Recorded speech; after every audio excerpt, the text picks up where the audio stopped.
Hey guys, thanks for tuning in to another video on ForgottenWeapons.com.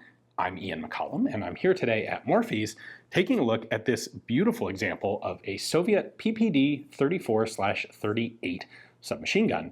This was developed by Vasily Degtyarev, who is one of the more prominent small arms designers in Russia or the Soviet Union. And perhaps not as well known as Kalashnikov, but Degtyarev was responsible for a significant number of Soviet small arms, including an entire family of guns based on the flapper locking system.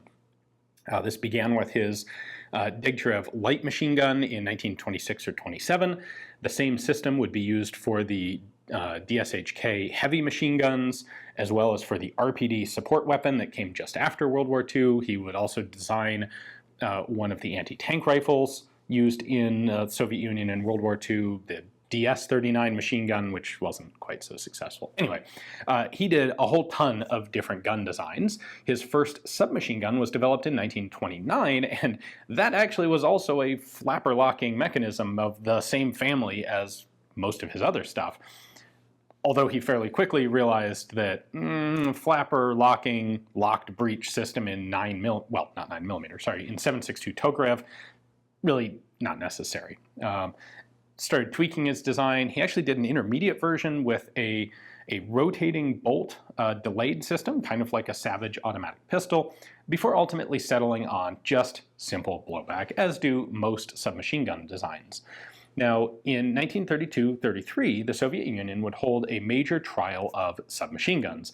They tested something like 14 different patterns, all chambered for 7.62 by 25mm Tokarev, and Degtyarev came out the winner. His gun was relatively slow firing. This is an improvement from some of his earlier prototypes. The idea of slow firing is it's typically going to be easier to control, and it's going to reduce ammunition consumption. His gun was also considered very accurate, and by the standards of that trial, it was a pretty cheap and easy gun to manufacture. So it is formally approved for production in 1934, it's adopted into service in 1935, and production begins under the designation PPD-34. The PPD stands for, and I don't have the pronunciation anywhere close to right, but it's Pistolet Pulemyot Degtyarev. So it's machine pistol Degtyarev, essentially. Now, this is the 1934 pattern. It's going to look pretty similar to this. The most easy way to distinguish it is that instead of these 3 long slots on the barrel, it will have about twice as many, and they're about half as long. And it was actually developed with a 25-round box magazine, not the drum that you see here. So this was a gun that worked pretty well. Degtyarev would spend the next couple of years tinkering with the design. Production was actually really pretty slow. By the end of 1938, about 3,300 of them have been made. So we're talking 3 or 4 years of scaled up production, only a couple thousand guns made. Over this time, Degtyarev has simplified a few things. He's improved the design tooling and improved the manufacturing processes. So parts are now fully interchangeable between guns, which is nice, a few little improvements. Anytime a new gun is developed, there are always going to be teething problems with it. And Degtyarev works most of those out. This ultimately results in the 1934/38 pattern, which isn't, so there's 2 versions of 34-38. This is the late one.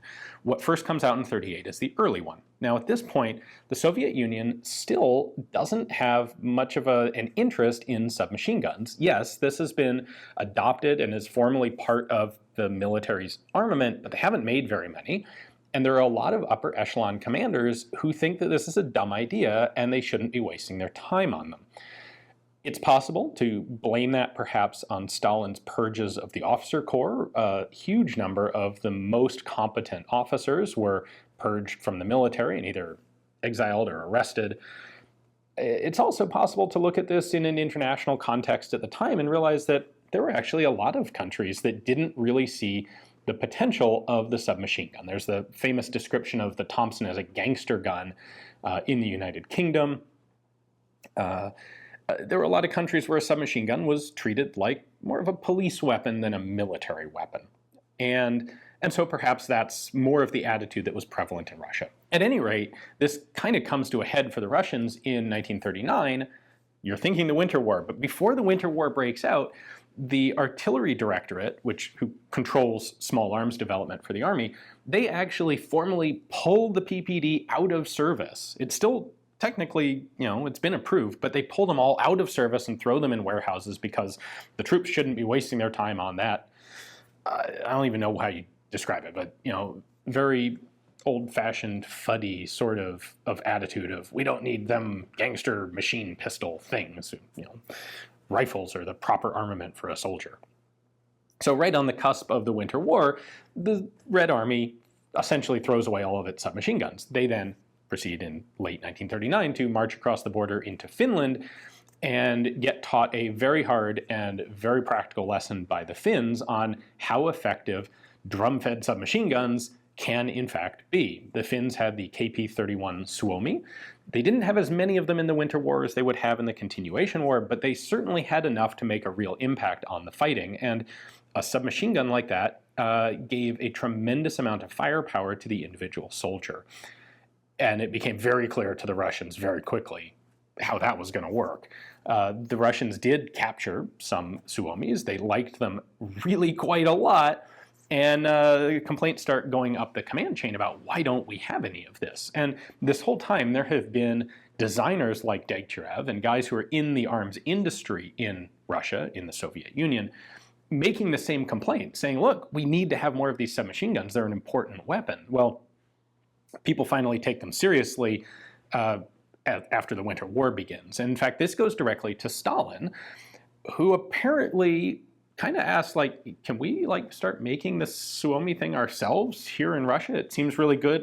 Our army ought to have some of these. And Stalin would end up basically taking direct personal control of PPD production. And so what happens in late 1939, early 1940 is a whole rush towards reintroduction of the submachine guns. So it's at that point that Degtyarev goes back and makes a few more tweaks to the PPD-38 to reduce its manufacturing time. It's at that point that they develop a drum magazine for the gun, which is almost directly copied from the Suomi, with the exception that it has to have a tower on it, because this was originally designed for a box magazine. So the drum for the 34-38 is sort of a kludge to fit a box magazine magwell. And it's Stalin directly who says submachine guns cannot leave the factory without drum magazines. So whoa, okay, we'll copy the Finnish magazine, get that into production. They will in fact be producing, they develop then the PPD-40. I'll tell you what, let's take a closer look at this first, and then we'll come back and talk about the PPD-40 and what would end up happening to the 34-38 over the course of World War II.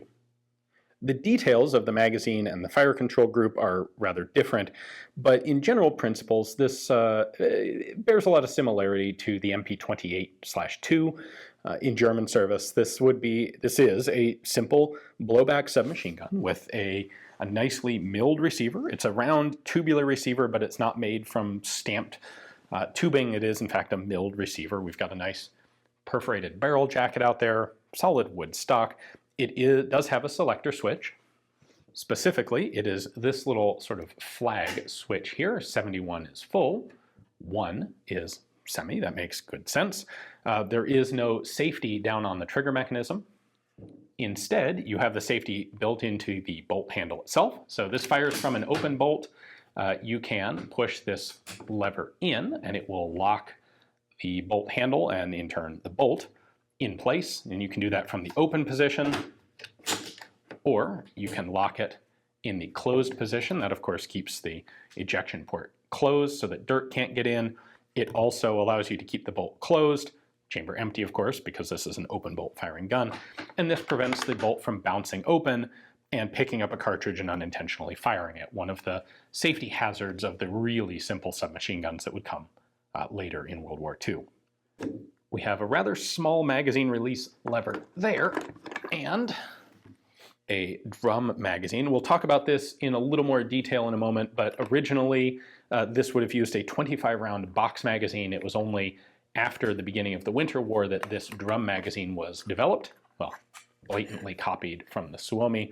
This holds, interestingly, these hold 73 cartridges, or can, depending on how many of these sort of dummy placeholders are in there. So some of the flags will actually have a 73 mark on them. That was later sort of standardized to 71 rounds.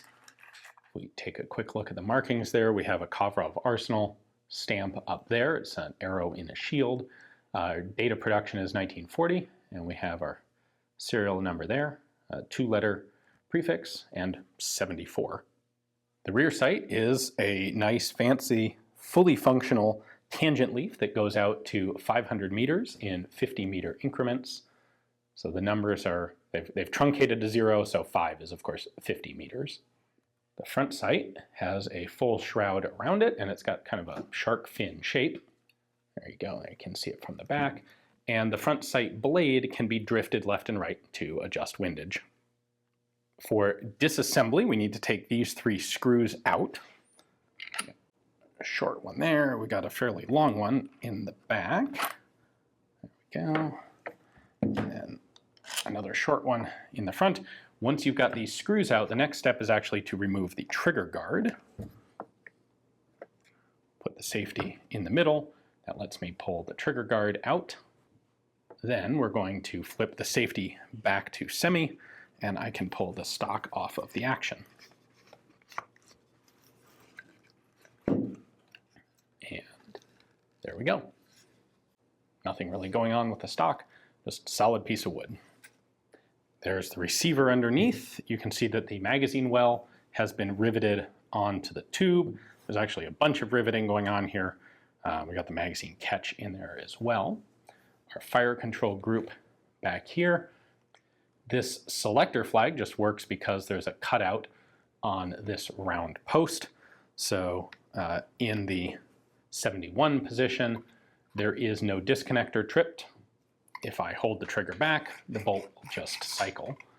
If I flip this around, we then have a semi-auto disconnector, and you can hear it clicking there.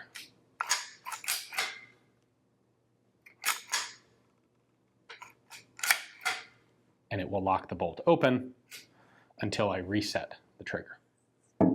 Now, unfortunately, the end cap of this particular gun is seized in place and does not want to come off. So instead, I actually have the bolt from a PPD-40 that I can show you. These two designs are essentially identical. So the rear end cap is basically the same as this. We have a medium, sort of a medium diameter spring that nests into the bolt. This is actually pretty easy to assemble and disassemble. The spring's large enough that it doesn't try to kink up. That's an improvement over the Suomi, for what it's worth. The early PPD-34s and 34-38s had a hammer-fired firing pin system like this. Now the hammer is on the front of the bolt, and this is just a cam, so that when the bolt face hits the back of the breech face, this hammer right here gets pushed down, which pops the firing pin forward. This is a system that's been used on a couple of other submachine gun designs as well. It was in the early 34-38s. When they were simplified in 1939, well, when they were simplified in 1940 to start mass production, that went away, and this guy actually has just a plain fixed firing pin. You can see there's no hammer up there on the top side of the bolt. However, for some reason, they left this in place on PPD-40 production. So this would be representative of an early 34-38 bolt. Take this out, replace it with a fixed firing pin, and you've got the late pattern of 34-38 bolt. All right, as I alluded to earlier, Winter War 1940, submachine gun production gets kicked into high gear. The Tokarev arsenal would pull out all the stops. They were working 24/7, 7 days a week to get these things manufactured and out to the army. And at the same time, the design is being adapted to better fit these drum magazines. So this would lead to development and production of the PPD-40. I have a separate video on the PPD-40 already, if you're interested in it. Note the big cutout here in the stock so that you can have a drum magazine that fits directly up into the gun without needing to have sort of an intermediate tower section on top. That's going to substantially ease manufacturing time and cost for the drums, make them more reliable. The PPD-40 would be in simultaneous production with the PPD-34/38. We've already got the production line for this thing running. Keep it running, and we'll tool up for the new thing at the same time because we need as many of these guns as we can get as quickly as possible. Now, this would be followed by a much simpler, faster to produce gun, and that would be the PPSH-41. This guy, developed in 41, put into production in earnest in 1942, and it's this that's able to be manufactured in the sort of incredible industrial volume that's necessary to help fight back the German invasion that comes in 1941. Model 41 gets replaced by the PPS-43, the Tokarev submachine gun, which is yet simpler and easier and faster to manufacture, but now we're getting way past the subject of this video. All of the Degtyarev submachine guns are pretty rare to find today, especially the 34-38s. So big thanks to Morpheus for giving me the chance to take a look at this one. We're going to take it out to the range tomorrow and see how it handles. So stick around for that. Hopefully you enjoyed this video. Thanks for watching.